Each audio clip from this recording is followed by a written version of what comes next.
سلام دوستان عزیزم، وقت همگیتون به خیر باشه. مثل همیشه محمد رضا جباری هستم، ولی خب برخلاف همیشه که براتون آموزش‌های مختلفی رو آماده می‌کردیم ارائه میدادیم، میخوام یه اطلاعیه‌ای رو خدمتتون اعلام کنم و اونم اینه که چنل زبان مستر اگر دقت کرده باشید چند ماهیه که دیگه فعالیتی نداره، اینجا محتوایی نمیذاریم.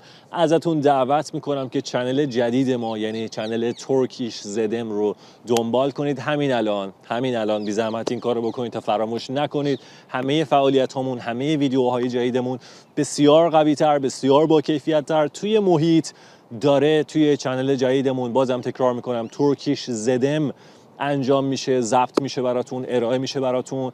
خب وبسایت ما همچنان هست zabanmaster.com، پیج اینستاگراممون هست همچنان پیج زبان ترکی، اما چنل یوتیوب ما به دلیل مشکلاتی که به وجود اومد دیگه توش فعالیتی نداریم، ویدیوها داره دونه دونه پاک میشه. پس همین الان بی زحمت چنل جدید ما ترکیش زدم رو دنبال کنید تا مثل همیشه اونجا در خدمتتون باشیم. خیلی ممنونم از حمایتتون.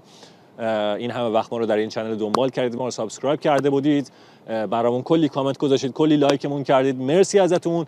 منتظرتون هستم در چنل جدیدمون. پس خودتون که این کارو میکنید هیچ، اگر دوستانتون، اطرافیانتون، کسایی که میشناسید و علاقه‌مندن به زبان ترکی، بهشون اطلاع بدید که پیج جدید ما، چنل جدید ما هستش و اینجا دیگه فعالیتی نداریم. توی چنل جدید منتظرتون هستم.